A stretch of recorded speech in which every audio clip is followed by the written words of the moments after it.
নমস্কার বন্ধুরা, আজকে বেগুন দিয়ে সর্ষে বোয়ালের ঝাল করে দেখাবো।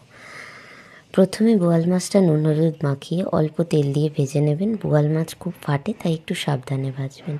এবার মাছ ভাজা হয়ে গেলে ওই তেলেই কেটে রাখা বেগুন নুন হলুদ দিয়ে ভেজে তুলে নেব।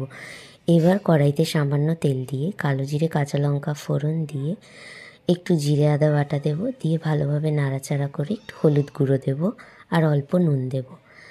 এবার জিরে আদা বাটাটা নাড়াচাড়া হয়ে গেলে বেটে রেখেছি আমি এখানে সর্ষে, সাদা আর কালো সর্ষে, ওটাকে আমি জলে গুলে ছেঁকে দিয়ে দেব। দিয়ে ভালোভাবে আমি ঝোলটা ফুটতে দেব।